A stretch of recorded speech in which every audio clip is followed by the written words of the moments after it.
Hey, everybody, welcome back. I'm Emily Moyer, and my good friends Niish and Lez LuTHOR are here with me. And this is episode number 2 of season number 2 of just the three of us with our special guest, Lez.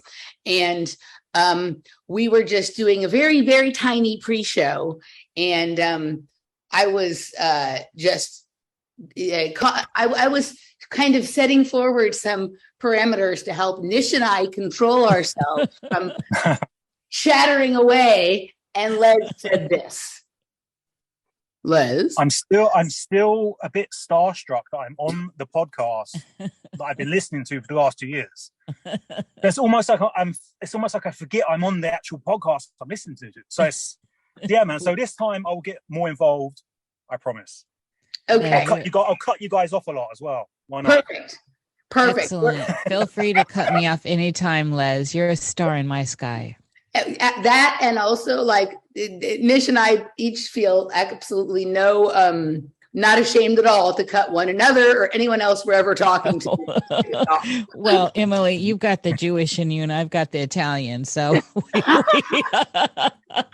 we know how this goes. So, Lez, but I want to ask you about this because what you said was interesting. Like, you don't strike me as a starstruck kind of guy, but I have heard from other people, both in reference to Nish and in reference to myself, that there's something somewhat, in my case, not hypnotic. In my case, like maybe like entrancing or something super familiar, like something that gets people caught up in it. And I know, Nish's voice does the same. It does something similar for me. And I've heard other people talk, obviously, about how mesmerizing and sexy her voice is. And so I'm wondering if it isn't more just like a certain level of like enchantment going on. And as well, I've spoken about it on shows with Nish, like very weird little moments from the very first time I ever did a show with her where I felt like she was saying something that I had heard in my head or like on recording prior in my life, right? And so sometimes I wonder, I mean, we are all super, aware of the amount of, well, actually, you know what? Maybe we're not aware. Maybe it's much more than we're even thinking of auditory stimulation, control, that kind of thing, like that has been used, whether it be for good or for bad. I'm starting to get to the point of non-judgment about those things, right? But sometimes I'll find myself so wrapped into whatever conversation either she and I are having or me listening to her have with someone else that I lose all relation to space and time because I think I've already had it somewhere before. It's my Bene Gesserit power. Well, yeah. Listen, I'm glad you brought this up because our conversation last time ended with you guys were showering me with compliments about how handsome I am and stuff. Now, all jokes aside, I think there's more to it than that. I think it's more about what Nish just said, like what I call, glamoring, right? Yes. What we know as vampire. And I think, yes, there's definitely that with you guys. And I think I can do it as well in real life. I think about all the times I've should have got stopped by someone, say at a train station or whatever, and I've just, like a Jedi mind trick, I've talked my way out of it and charmed that person into just letting me go on and stuff. So I definitely think, yes, you guys have that. And the conversation is so deep as well.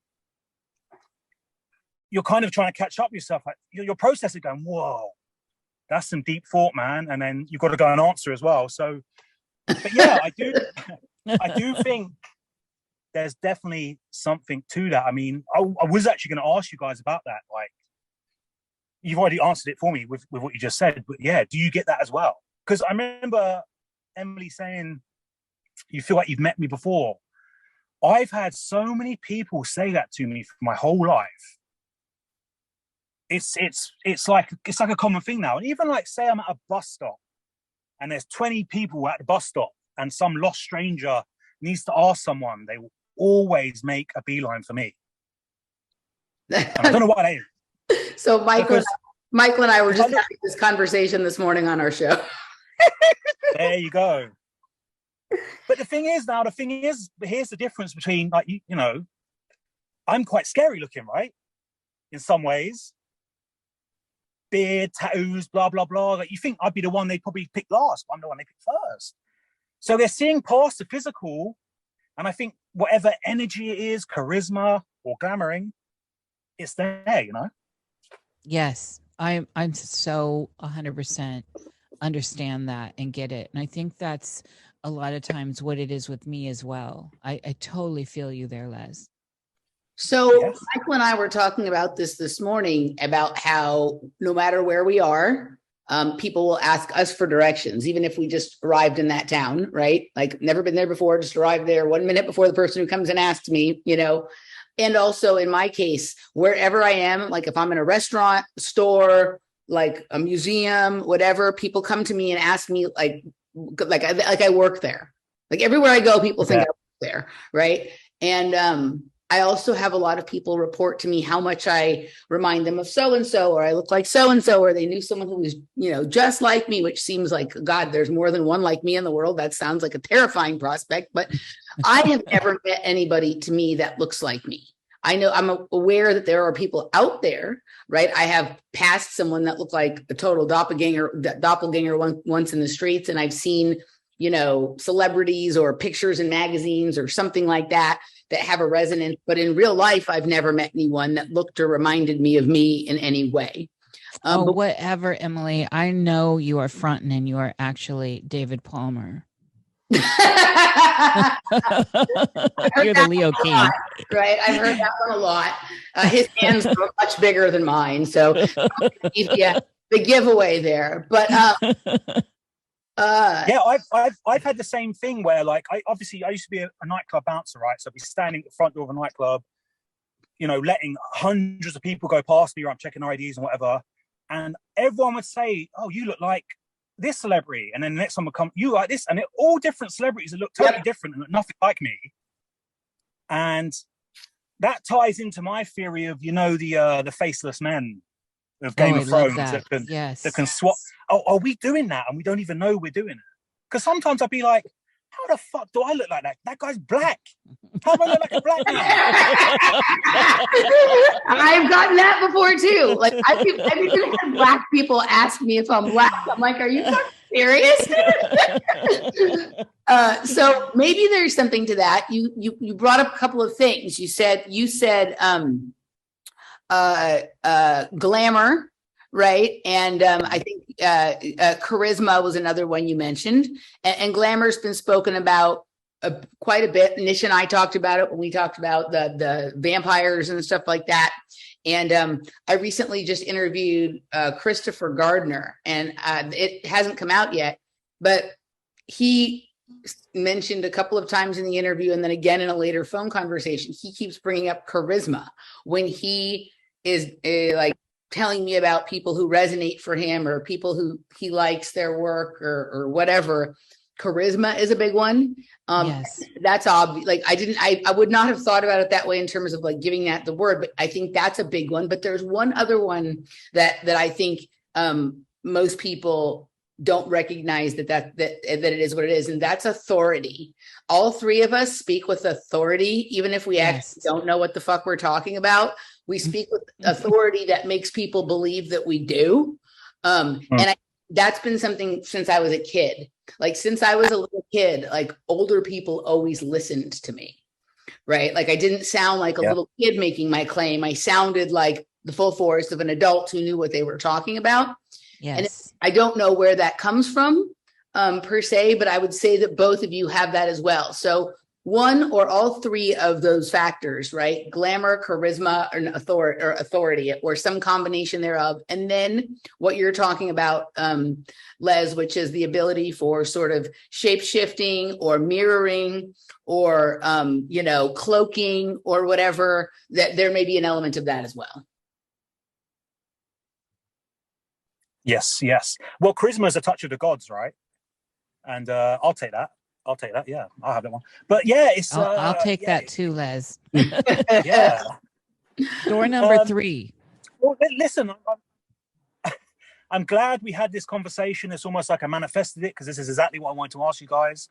and it already started without me even asking you to bring this topic up. So yeah, I'm glad I'm not the only one that has these feelings. And yeah, again, I think it ties into Westworld. Like we're the guests, right? Because like sometimes it does feel like ever since it's a Westworld robots running up to me to try and drag me into their stupid little storyline of going on a treasure hunt, you know? Because like the other day I was in a bar on my own. It was like a Friday afternoon. It was really sunny. I was just having a coffee, sitting there, you know, and this woman kept running up to me and I'm running off, keep just saying random shit to me, and then she even said it as well. You're really handsome. She ran off, and she was like, I feel like I can trust you. I'm looking for my friends. And, you know, just endlessly trying to pull me on her little Westworld drunken adventure, which the old me would have probably ran off doing it. But now I'm just like, nah, I'm not falling for that Westworld trick again, you know? Let me at her. I'm going to beat her up. You're all mine. So that is one thing that I actually really like doing, and I'm going to guess that you do as well, Nish. And if I'm wrong, correct me, but I don't think I am. I love to sit at a bar by myself. I love it. Yeah. I've always been one that likes to sit at the bar instead of at tables. And yeah, the bar thing, I can always go to a bar, especially if there's food.